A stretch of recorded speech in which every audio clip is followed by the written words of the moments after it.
This is Dr. Rob Harder with the Nonprofit Leadership Podcast, Making Your World Better. What does it take to be an effective nonprofit leader today? What are the biggest challenges? What are the biggest obstacles? How should nonprofits fundraise in an economy that is constantly changing? All of these reasons combined led me to start this show. And it's my hope that through this series, people can learn not only what it takes to be an effective nonprofit organization, but to hear from effective leaders who are successfully making a positive impact in their communities. We hope you enjoy this show, as together we hear how they are making their world better. Well, one of the challenges for an effective nonprofit leader right now is getting the right information so you can make solid financial decisions to help your organization thrive. Well, to do this, you need the best accounting and donation software. Researching, learning, and maintaining software can get really costly. So let me save you some time and money. Aplos just might be the solution you're looking for. Aplos is made specifically for nonprofits to manage fund accounting, donations, and your people. So go to nonprofit.aplos.com to see how it works and get your 15-day free trial. Well, if I asked you this simple question, what is the key predictor of success for you as a leader? What would your answer be? What would the experts say based on data? I think you'll be surprised what they have found. The key predictor of success for leaders, it wasn't grit, it wasn't focus, education, decision-making skills, a knack for strategy planning, or even IQ. As important as all of those are, it was something else. And that something else is what my guest will explain on today's episode. Okay, that was my lame attempt at creating a cliffhanger question. But my guest today is Ian Morgan Cron. He is the author and speaker and known widely for his popular book, the Enneagram book, The Road Back to You. He is a pioneer in the contemporary Enneagram movement, of which this book is all about. Now, the Enneagram is a powerful tool based on a typology of 9 interconnected personality types.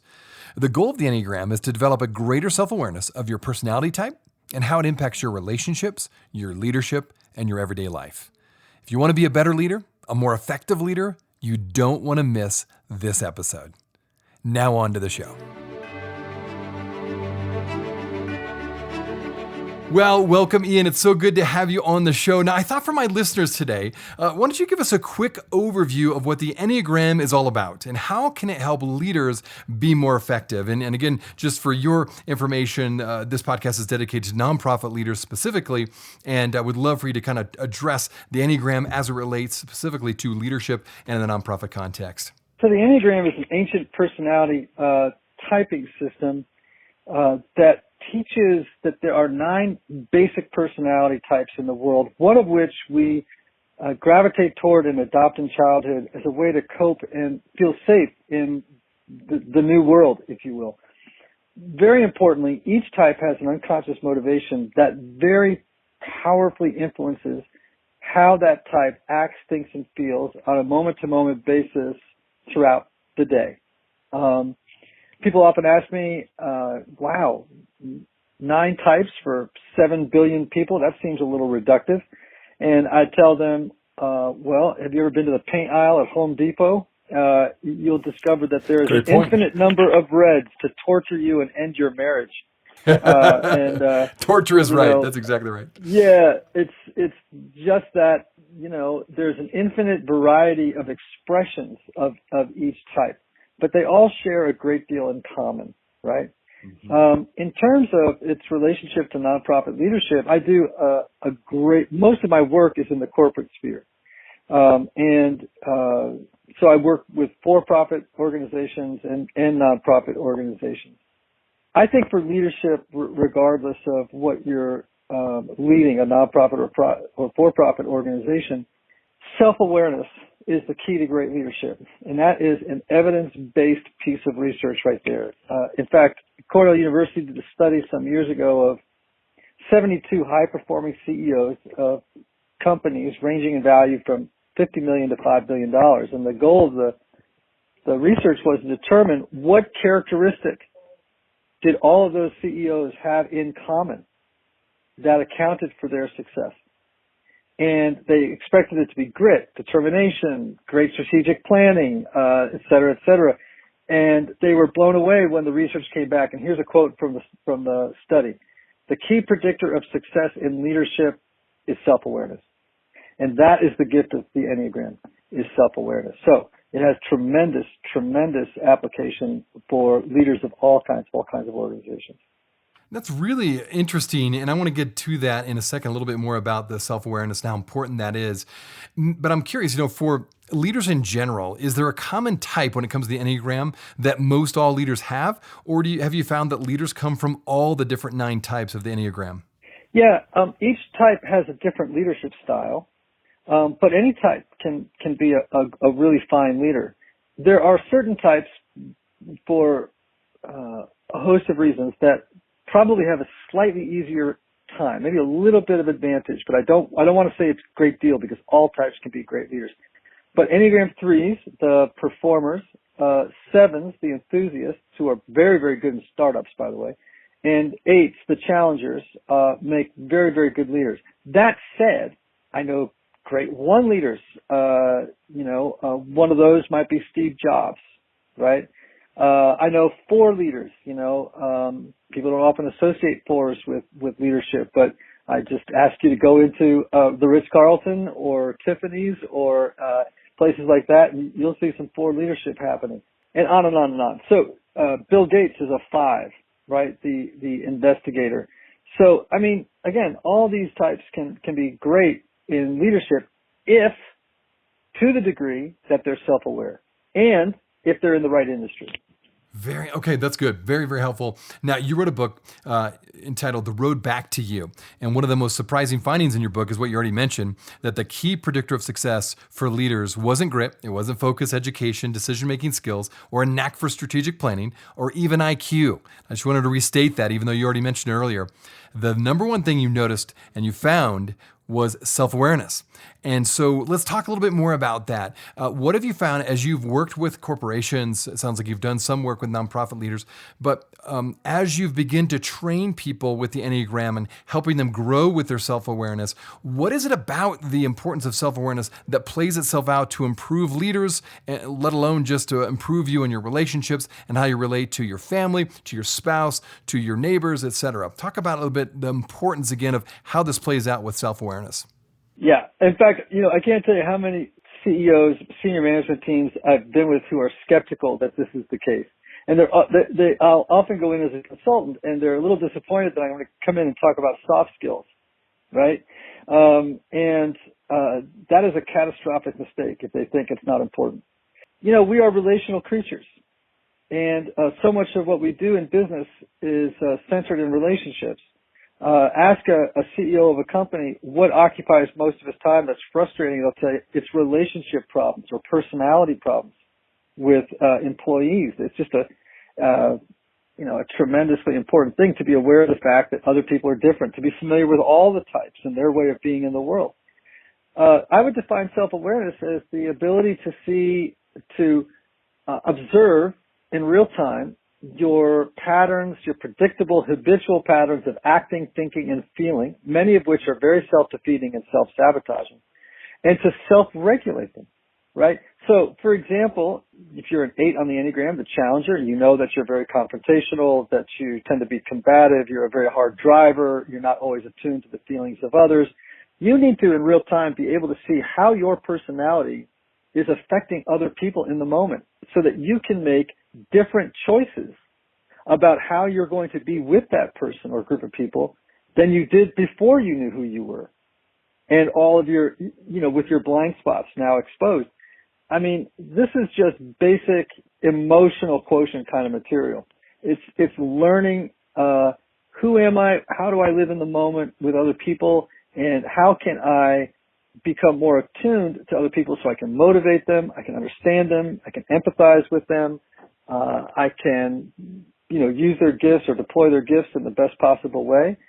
I could go on, but it's very critical. I would also say that to the second part of your question, that the key predictor of success in life is self-awareness. This applies to your marriage, to your important relationships, your parenting, your friendships. I mean, in every sphere of life, the more self-aware you are, the more ease and enjoyment you're going to get from your relationships. That's very helpful. And, one of the questions related to that then, just the idea of how it impacts your marriage and obviously your leadership ability, the company that you lead, the nonprofit that you lead.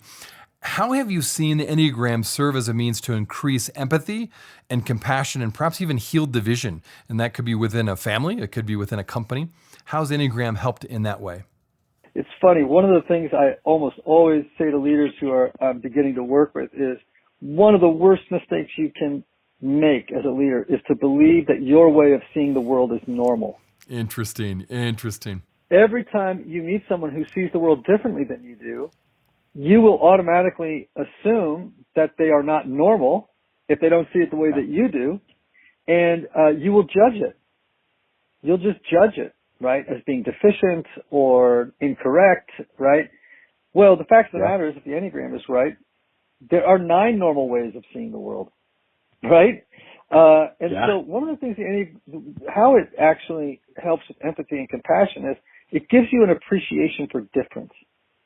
And, for example, if you're a 7 enthusiast on the Enneagram and you tend to be in a sort of distractible, impulsive, so oriented toward the future that you're not always factoring in or baking into your calculations things that could go wrong because you're so sunny and optimistic, it's real good to have a 6 around, the loyalist, who's a really good devil's advocate and sees trouble on the horizon, spots it before anybody else does. A 7 needs that because they don't see anything in the future. I worked with a company, a very successful company, and one of the reasons it was is their leader, their founder, the entrepreneur that put them together, is a 7 on the Enneagram. They're great entrepreneurs. But his CFO, his right-hand guy, he hired a 6. And so the two of them balanced each other out. The 7 would say, I have this dream about this. I really want to take this risk going forward. It's like, well, we have 900 employees. And we want to make sure we can make payroll. So I think we ought to roll that out a little bit slower than you would like it to go, right? Now, this 7 is very self-aware, right? And that self-awareness helps him go, I appreciate the difference between me and my CFO. And he's actually tempering the excesses of my type and helping me to be a wiser, more thoughtful leader. Well, one of the challenges for an effective nonprofit leader right now is getting the right information so you can make solid financial decisions to help your organization thrive. Well, to do this, you need the best accounting and donation software. Researching, learning, and maintaining software can get really costly. So let me save you some time and money. Aplos just might be the solution you're looking for. Aplos is made specifically for nonprofits to manage fund accounting, donations, and your people. So go to nonprofit.aplos.com to see how it works and get your 15-day free trial. Hey everybody, Rob here. Thanks so much for listening to the Nonprofit Leadership Podcast. If this is your first time listening to us, I wanted to make sure you're aware of a whole group of other episodes with fascinating guests that I previously interviewed. Just go to our website, nonprofitleadershippodcast.org. There you'll find numerous interviews of nonprofit leaders from all over the country, and even from different countries, all trying to make their world better. I also want to make sure you knew about how to get some more great content. When you go to our website, just look at the top right section of the homepage under the words subscribe. You can simply type in your email address, and then you will be added to our monthly email update.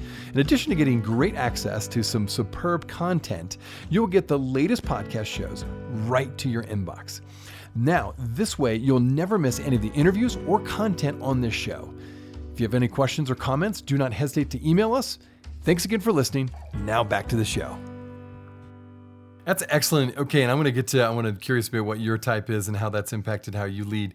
But quickly, okay, that's a great example, a 6 and a 7. Maybe break down again the differences. You've already given a few, the labels for that. And how do you say 6 and a 7 as a CFO, CEO? I'm sure that happens a lot, again, across sectors, whether it be for-profit or nonprofit, where you have the visionary CEO that, hey, let's take that hill. We can just expand infinitum, whatever program you're doing or whatever business you're building. And the CFO is like, no, we got to pay the bills. We got to dot every I and cross every T.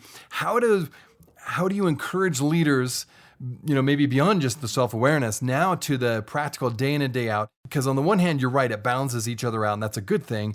On the flip side, that could cause a lot of friction and frustration between the two, because they're coming at the world and looking at the world so differently. How do you coach people through that conflict, basically, and to say, hey, both of you are right, but let's work together to accomplish what's best for the organization? How would you coach somebody that has that, maybe the 6 and the 7 are really stuck now because they're at odds of where the company ought to go or the nonprofit ought to move because they're coming at it from such different angles?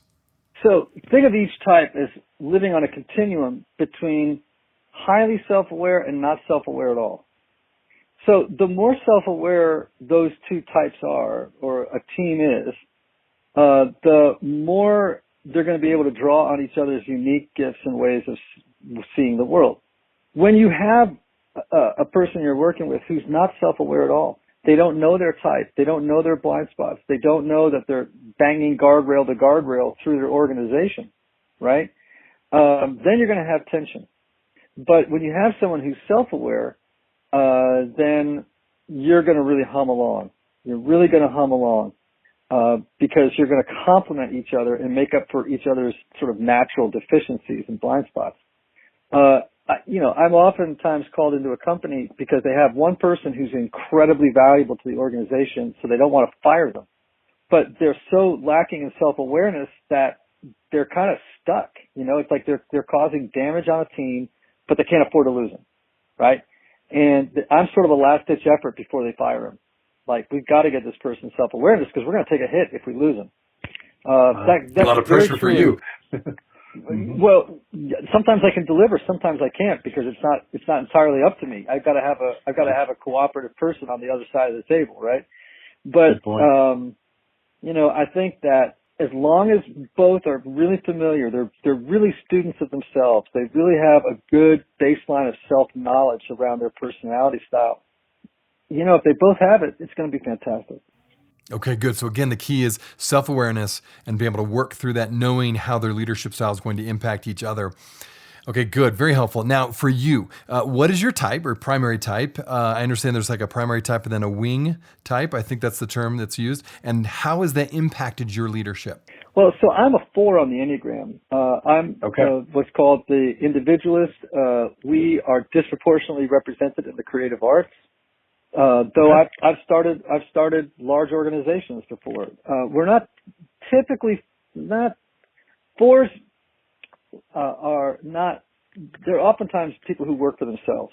And we can be a little quirky and very creative. And sometimes there are some organizations that don't value or have a space in their world for that type of leader. There are some industries where it's absolutely necessary. But for me as a leader, where I tend to shine is I'm very good at collaboration. I am very, very creative and imaginative. I have an ability to bring teams together and bring out other people's unique and special gifts. And of course I have, challenges as well, and each type has challenges as leaders. So again, the Enneagram will really highlight those as well. And as I've said, I've started fairly significant, organizations that grew, pretty dramatically. I have a very strong 3-wing. The 3 wings are the performers, and they are notoriously, they are often very, very strong, charismatic leaders. And I think I was fortunate enough to pick up a lot of those traits of the 3 as my wing. And that was, certainly to my benefit when I was working in real leadership situations. Well, and it's interesting you brought up 3 because technically when I've taken it, and you may have to help me through this because I'm still learning so much about it. I'm a 3 is my primary type. 7 was my next high, but I know the wing typically is right around like it would be a 2 or a 4, as I understand it. Again, I'm still learning, but I'm also I score high on the enthusiast side. You mentioned the 7 before, but we'll just stick with the 3. I know a lot of my fellow nonprofit leaders, both here in Utah and across the country. There are a lot of 3s actually that are in roles of I'm the CEO here of my nonprofit. A lot of nonprofit leaders fall into that category, maybe for obvious reasons. But talk about that a bit. Talk about the 3 maybe, and how that can be, there's some strengths to a leadership position, say you're a CEO, or where there's some drawbacks, where some things that maybe threes need to really be more aware of that could be a detraction to their leadership style. Maybe you could speak to that a bit. Sure. Well, threes are called the performers. The unconscious motivation of the three is a need to succeed, a need to appear successful, and to avoid failure at all costs, right? Okay. You all are amazing doers. You are very, very fixated on productivity, eliminating inefficiencies. You are charismatic. You're great motivators. You're drivers. At your worst, you're workaholics. Yeah. The problem for threes is that they don't feel like they can be loved for who they are, but only for what they do. And of course, that can become a very toxic equation, right? Mm-hmm. A very toxic equation. Evelyn Underhill has this great quote. She says that we spend most of our time conjugating the verbs to want, to have, and to do, when the fundamental verb in the spiritual life, she would say, is to be. And it's very hard for threes just to be. They define themselves by what they do. And that can become very, very problematic. Now, at their best, they are able to be just another person on the bus instead of driving the bus. They can collaborate rather than always compete. They're people who are interested in helping others to become successful, not just successful themselves. They're willing to share mistakes and failures with other people to help them. And I could go on and on. They make terrific leaders to the degree they're self-aware, right? A self-aware leader who's a three knows, hey, you know what? If I'm not careful, I'll cut corners to get to the goal line first. And that's a blind spot. That's a blind spot, right? A very unhealthy, unself-aware three would do anything to get to the top. They might actually take credit for another person's work. They may undermine another person who's a competitor. Now that's a very unhealthy three, right? Sure. That's and maybe even a character issue for that three. But my point is that I oftentimes tell people the Enneagram reveals that your blessing is your curse and your curse is your blessing, right? And so well you said. But when you're self-aware, you can detect when you are starting to fall into the shadow side of your type and make a different choice rather than doing what you did before you had self-awareness, which is just unconsciously do stuff that is not in your best interest or in the interest of your organization. Oh, very helpful. No, really, really good. And actually brought something interesting. I've heard that the Enneagram has been described as a psycho-spiritual approach to personality types. Talk about that a bit. How, what would you define psycho-spiritual, and how does that relate to what you do with the Enneagram specifically? Well, I mean, that's a good question. I think psycho-spiritual has to do with not just our psychological processes, but also the human search for meaning. It's not necessarily, when you talk about spirituality, it's not necessarily talking about a specific religious tradition. It has to do with the human search for meaning. So it's really talking about the existential side of the human person, versus just, our psychological processes, adaptive stratagems, coping mechanisms, defense mechanisms, our neuroses, all that sort of stuff. It's a both and thing. That human beings, for example, work not just to make a living, not just to exercise the gifts of their personality style. They also do it because they're trying to find meaning in the world, right? And companies have learned this in the last 20 years, which is employees who do not have a sense that their job has a higher transcendent meaning beyond making widgets, they're just not going to perform well. They're going to move on real fast. This is why companies like Google and Apple and all these companies began to introduce sort of the language of meaning into their work. Think differently. They're saying, okay, here's, gathering information to share with the world, right? It's like These are higher existential things that a person can feel proud. This is what I'm doing. My life and my role in this company has meaning. So without when I'm talking about corporate spirituality, I'm talking a little bit more about that. It's not Christian or Buddhist or Hindu. Those are religious expressions of the spiritual life. I'm talking about spirituality as it pertains to all people, regardless if they're atheists or, very, very religious people. So, I think when you blend those together, you come up with a psycho-spiritual, sort of, at least my definition of what psycho-spiritual means. No, very helpful. No, thank you for that. I appreciate that. Very interesting. Okay, so people that are listening to this, they're like, hey, I maybe have heard about the Enneagram, but I've never taken the inventory. I've never, had a class or read a book. So for those beginners that are watching and listening, what would be the next step or maybe the next two steps that you would recommend them to take if they want to, number one, find out what their type is, and then maybe the step after that, how does it really help them become a better leader? What resources, what next steps in terms of trainings perhaps? Can you talk about that a bit? Yeah, sure. The first one would be, I would just recommend people read my book, The Road Back to You, An Enneagram Journey to Self-Discovery. And here's why. I'm not just saying that because I want to sell more books, although I'd like to sell more books. It's because it's a primer. And most books on the Enneagram that are out there, lots of them are 400, 500, 600 pages, and they can be very, very technical and dense. Mine is a very user-friendly book that if you're just saying, look, I want to know something about the Enneagram, but I can't quit my day job to read one of these books, right? Mine's very good for that. Secondly, I have a test on my website called the IEQ-9. It's a test that has a high degree of validity and reliability, and it's particularly great for leaders of organizations because part of the report is a great deal of the report is really focused on leaders. So that can be gotten at my website, Ian, I-A-N, Morgan, M-O-R-G-A-N, Cron, C-R-O-N.com. And that particular inventory will give you either a 20-page or a 40-page report on you. And it really is geared toward leaders. It's very geared toward leaders. The third thing I'd say is my podcast, Typology. You get to hear about all these different types in interviews, and they are, it's very, very helpful, to hear people talk about what it's like to be their type versus just hearing me describe them. Right.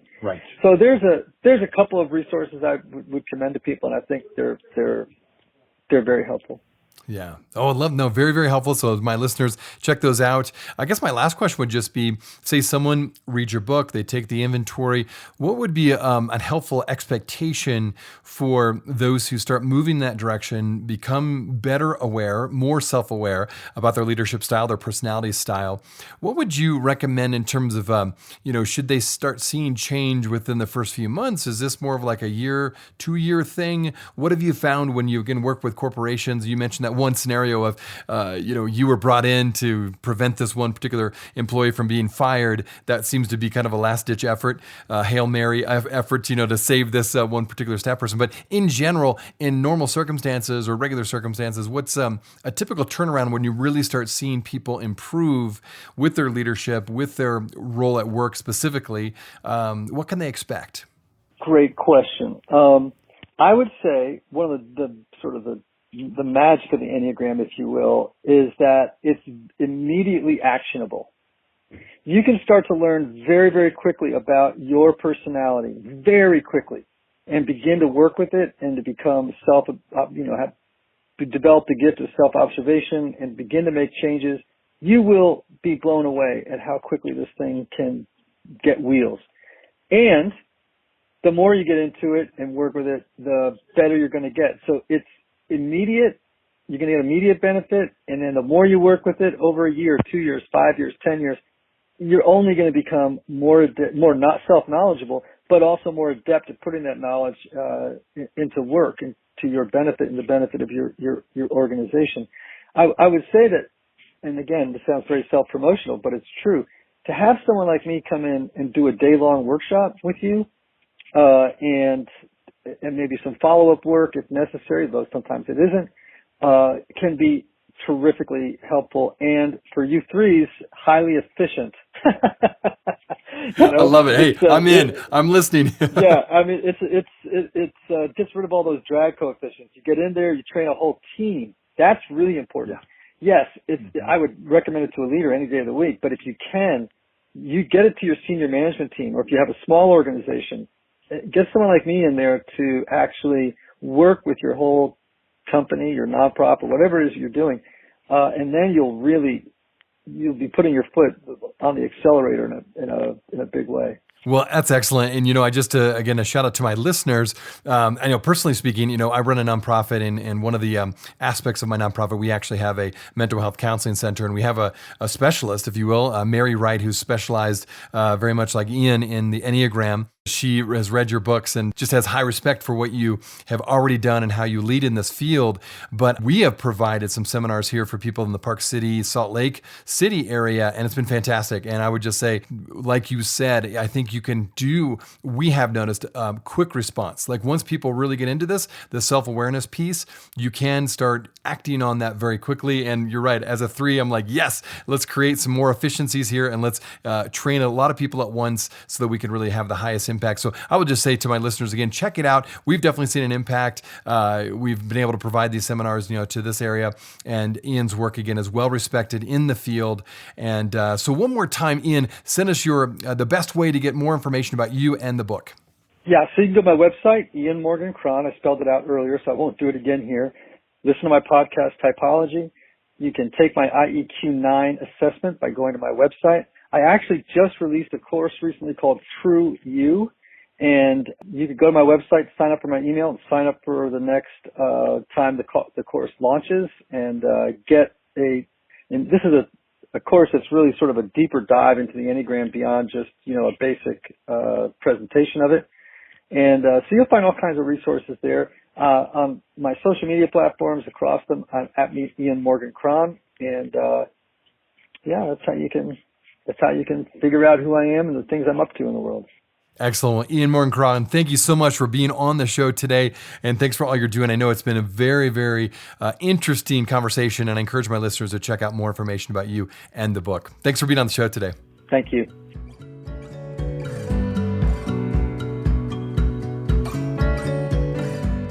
Well, we're excited to have Aplos as the sponsor of this nonprofit podcast. And what's unique about Aplos is that they are dedicated not only to providing you with the best tools, but also to offering free training from their in-house experts and CPAs.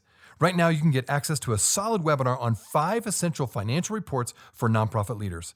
To get access, go to nonprofit.aplos.com. Hey friends, I wanted you to know that this podcast can be found on both iTunes and Spotify. If you're wondering how to find it, just type in the words Nonprofit Leadership Podcast, and this podcast should show up. We also encourage you, when you go on iTunes, let us know what you think. Give us a review. Give us a rating. We would love to hear what you think of this podcast, and your feedback will help expand this podcast to get it out to as many people as possible. You can also find other resources and interviews of past guests on my website, nonprofitleadershippodcast.org. Again, that website is nonprofitleadershippodcast.org.